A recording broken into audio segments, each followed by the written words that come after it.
ఏదైనా సరే మనము తూర్పుకి, ఉత్తరానికి తిరగాలి అంటారు. కానీ భోజనం చేసేటప్పుడు మాత్రం ఉత్తరం వైపు తిరగకూడదు అంటారు. అది అంటే డైనింగ్ టేబుల్స్ ఎక్కడేసుకోవాలి ఏది అని అన్నప్పుడు మనం చెప్తూ ఉంటాం. దీంట్లో మనం పడుకునేటప్పుడు కూడా ఉత్తరం దిక్కు ఎంత మంచిదైనా కూడా అటు తల వైపు పెట్టకూడదు అంటారు. ఇది ఎందుకంటే ఈ భూమి ఆకర్షణ శక్తి ఏదైతే ఉందో దానికి విరుద్ధంగా చేయకూడని పనులు అంటారు. అయితే ముఖ్యంగా ఎవరు ఏది చేసినా కూడా తూర్పు వైపు అన్నది అన్నింటికీ మంచి వైపు. కాబట్టి మనం తూర్పు తిరిగి అన్నం తినడము అనేటువంటిది చాలా ముఖ్యమైనటువంటిది. ఎందుకు అంటే ఓనాటి కాలంలో ఈ సూత్రాన్ని ఎందుకు పెట్టారు అంటే ఆ రోజులలో కింద కూర్చొని తినేవాళ్ళు, పెద్ద పెద్ద హాల్ ఉండేవాళ్ళు. ఎందుకు హాళ్ళు పెద్దగా ఉండేవి భోజనశాల అంటే ఇంట్లో అంతా కూడా ఉమ్మడి కుటుంబాలు, పిల్లలందరికీ ఒకసారి భోజనం పెట్టాలి అంటే అందరూ కలిసి బంతి భోజనం చేసేటువంటి వరుసగా ఉండేటువంటి సమయంలో ఆ తూర్పు వైపు తిరగడానికి వీలుగా చక్కగా మండువాలు అనేటువంటివి ఆ ముందు ఉండేవి, వాటికి సరిపోయినట్టుగా పెట్టేవాళ్ళు. అక్కడేంటి సూర్యరశ్మి కూడా హాయిగా గాలి వెళ్తుంటాయి.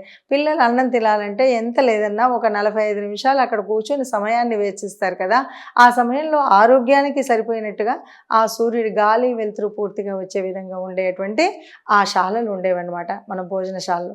అలా ఉండేటువంటి ఇప్పుడు దాన్ని మనం ఒక సూత్రంగా ఎలా అంటే ఏది ఏమన్నా సరే సూర్యుడు ఉదయించే వైపు తిరగడం అనేటువంటిది మంచిది. అలా కాదు ఎటువైపు నుండి గాలి వెలుతురు వస్తే అది కూర్చోవడానికి వీలుగా ఉంటే అది మంచిది. అలా కాదు మా ఇల్లు మాత్రం ఇటువైపు ఫేసింగ్ ఉంది, చాలా చిన్నగా ఉంది, ఇప్పుడు నేను తూర్పు తిరగాలంటే కష్టం, ఇప్పుడు ఏం చేయాలి, ఏది పగలగొట్టాలి ఏది విరగొట్టాలంటే ఏవి పగలగొట్టక్కర్లేదు, విరగొట్టక్కర్లేదు. మీకు ఎక్కడ ప్రశాంతంగా చక్కగా కూర్చొని తినగలుగుతారో అక్కడ తినండి.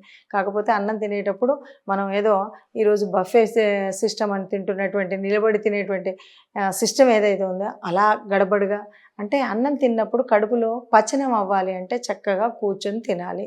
ఒక స్థిమితంగా దాని గురించే తినాలి.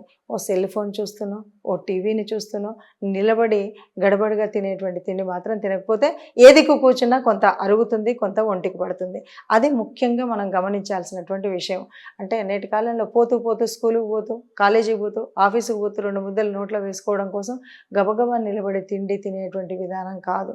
మనకు జంతువులకు ఏమంటే అవి తిన్నాక నవిలిన తర్వాత మళ్ళీ పడుకొని జీర్ణం చేసుకునేటువంటి వ్యవస్థ ఒకటి ఉంటుంది. అందుకని ఈ దున్నపోతులు అవన్నీ కూడా నిలబడి తినేవి. దున్నపోతులు నిలబడి తిన్నట్టుగా మనం కూడా నిలబడి తినే, ఎందుకంటే బఫెలోస్ అంటారు, అక్కడ నుండే బఫే సిస్టమ్ అని వచ్చింది మనకు. ఈ బఫే సిస్టమ్ అంటే ఒక్కసారి వాటిని గుర్తు చేసుకోవాలి. మనకు ఆ ఆరోగ్యంలో జీర్ణించుకునే పద్ధతి అది లేదు. మనం జీర్ణించుకోవాలంటే చక్కగా కూర్చొని అన్నాన్ని వండిన అమ్మను గుర్తు చేసుకుని ఆ రుచిని ఆస్వాదిస్తూ ఆ పచనమయ్యే వరకు నవ్వులుతూ తిన్నారనుకోండి ఒంటికి సరిగ్గా పడుతుంది అన్నది పెద్దలు చెప్పినటువంటి మాట. దాన్ని పూర్తిగా మనం అవలంబించడం ఎంతవరకు సాధ్యాసాధ్యాలు మీ పనులను బట్టి, మీ స్థితిగతులను బట్టి మీకు అర్థమవుతాయి. కాబట్టి వీలైనంత వరకు మనం ఎలా కూర్చోవాలి, ఎలా తినాలి మనకు మనమే నిర్ణయించుకుందాం.